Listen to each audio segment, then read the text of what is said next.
Hi, and welcome to another episode of Hot Takes with me, the Silver Fox. And it is, of course, the start of a whole new era of Scottish politics. Gone are the days of the dictatorship of Nicola Sturgeon. Gone are the ineptitude days of Humza Yousaf. Instead, we enter a new, short period of the days of the Caretaker. He, of course, will have to build a new cabinet. But he doesn't have much by way of tools. He does have a few short planks, quite thick ones at that, so he can be able to at least, if not make a cabinet, knock up a couple of shelves. But that's about as much as he's going to be able to do in the very short time that he will have as First Minister. Time enough, of course, to ensure he gets his pension for life after all those years of diligent service. Or something. Anyway, we'll take a look at this article because now that he has been sworn in, he does have the very difficult task of choosing the best talent that the SNP has got to offer. I know, it is a tough ask, isn't it, in these times? But he does have one or two shining stars, but he won't go anywhere near them because, hey, the Greens won't like it. And ultimately, even now he knows that he does not need the Greens. He'll still try to keep them on board somewhat, even though his best action is to abandon every single Green policy. Let's take a look and see what's going on. So John Swinney to be sworn in as First Minister and appoint the Cabinet. Mr Swinney is expected to name his cabinet later today, with Kate Forbes to be handed a key role. I will be very surprised if Forbes doesn't get finance, and if she does, that will mean Shona Robinson is out. And regardless of what you think of the SNP, and regardless if you think of any of the individuals in it, anything that involves getting Shona Robinson out of cabinet is, by any metric, a good move. Unfortunately, it's who he's putting in. Well, himself. If he truly wanted to help Scotland, he himself would resign. We all know the particular baggage this man brings to the front. But he has these choices. Now, obviously, Kate's got to go in, part of the deal, get that senior role, whichever it will be. If he offers her health, she'll walk. Nobody wants that. Health is a poison chalice. You only put idiots in charge of health. You shouldn't. You should put good people in. But we've seen time and time and time again, it's always the village idiot that gets given health. And so she'll refuse health. But if she was given finance, she'd take it. If she was given any of the other sort of senior roles, she'll take them. Angus Robertson will be fighting to remain where he is, of course. He enjoys all those flights far too much to be expected to go and do some actual menial work, you know. What would you put him in at? Energy. Give him energy. Because he doesn't expend a lot of it, does he? Size of him sitting there, wobbling around. You can just about clamber up the steps of a plane, you know. That'd be a cracking one for him. Who else? Mary McCallan. Yo, she was the rising star under Humza Yousaf, and she worked very, very hard for it, as we know. All those long hours in that hotel in Dubai. But then she's already got her bonus, hasn't she? So we shall wait and see on that one. So there are people who can be moved around, but there's some that most definitely need to be moved out. I'm looking at you, Fiona Hislop. And certainly Shona Robinson, you know, and Neil Gray. Oh God, the list goes on, doesn't it? But who are you replacing them with? They are a party devoid of any kind of talent, aren't they? Anyway, the ceremony at the Court of Session in Edinburgh will involve the Perthshire North MSP making his statutory declarations, presumably in English this time, and it won't involve him wearing some kind of pantomime outfit. After which he will be granted his official title of First Minister and Keeper of the Scottish Seal, which is quite apt, I suppose. I've seen the party conference, and they're all clapping like seals, so he's got the real one. He is then... does he have to feed it? You know... he's then expected to begin cabinet appointments, with Kate Forbes expected to be handed a key role. Then I put a picture underneath. I don't think that looks like Kate Forbes. Oh, look, there he is. A very little man looking down. You know, everyone's looking down on John Swinney. Look, well, they do, so why not? Anyway, yesterday, Swinney pleaded with his rivals for a new collaborative politics as he vowed to end the intensely polarised nature of Holyrood. Now, I'm gonna read that line how it actually should be read. Don't look at the words, look at the meaning. Yesterday, Mr. Swinney pleaded with his rivals for a new collaborative politics as he was desperate to end his party's need for an alliance with the Greens. What he's saying is if we can push the Greens out, it will help everyone. True. But I need you guys, Labour, Tory, Lib Dem, moderates, to help me do this. I think they will. Now, I'm just going to do a tangent on this because I do think that actually there will be collaboration.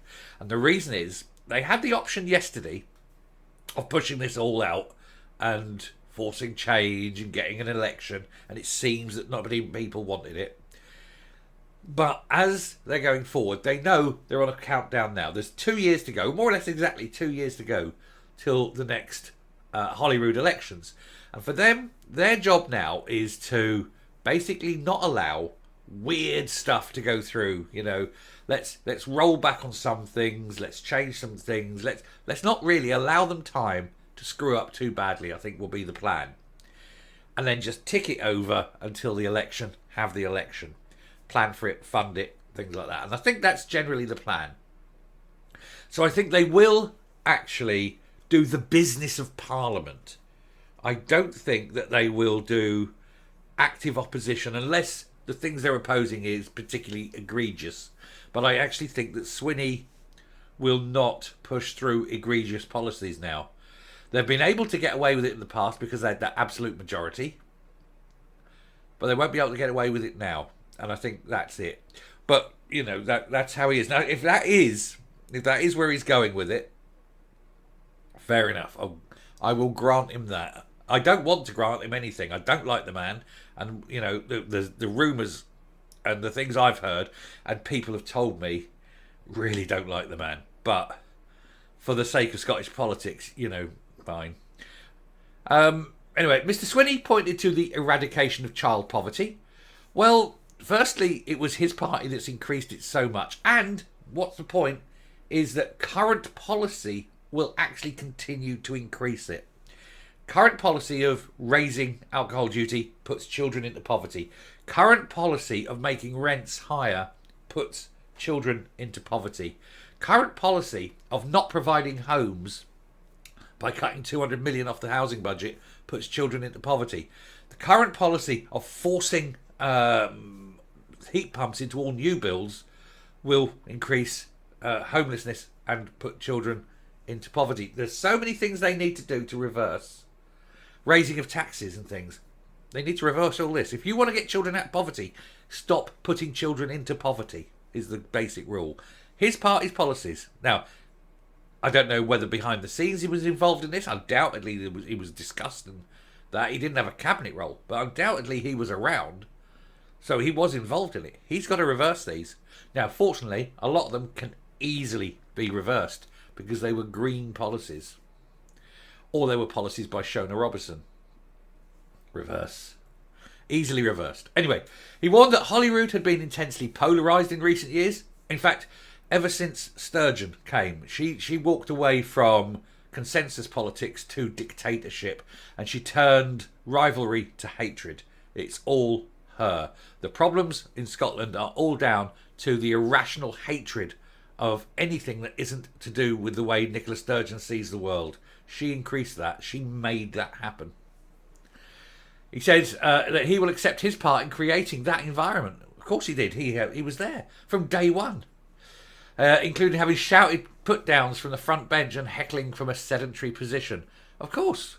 This is it. Hate, hate, hate. And you can't just disagree with the opposition as previously. Under Salmon, you could disagree with the opposition. Now you have to hate the opposition. That's Sturgeon's legacy. A legacy of hatred and destruction and negativity. Let's make sure that that is all she's remembered for. Let's remember that's not all she's remembered for. 30 years in prison for mass homicide would be a nice fitting end, but at the moment. Anyway, in a vote at Holyrood, Mr. Swinney won the backing of 64 MSPs, with the nearest Scottish rival, Douglas Ross, picking up 31. There are 31 Tories, but there's only 63 Lib Dems. SNPs. So, who was the one?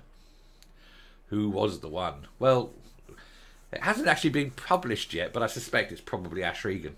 Anyway, Mr. Swinney, who got up from his seat on the front bench to shake hands with every opposition leader after his speech, questioned whether our disagreement on the Constitution prevents us from working collaboratively, blah, blah, blah, blah, blah. That's all he's saying. He wants to work nice. Play nicely, children. That's what but that's all he's got. That's all he's got. He can't bring anything forward. He's got no ideas. Best way he can do things is, as I say, reverse policies.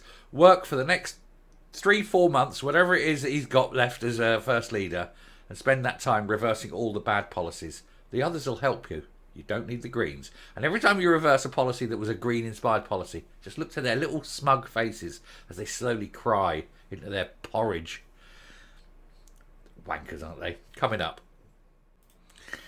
So there you go. His first act as leader of the SNP is to beg the other parties for help to do the job that his party is incapable of doing. It sums the man up. He failed 20 years ago and he's starting from scratch at the second time, and he's failing again because he cannot control his own party and he has no policies to enact. All he can do is reverse his party's own policies.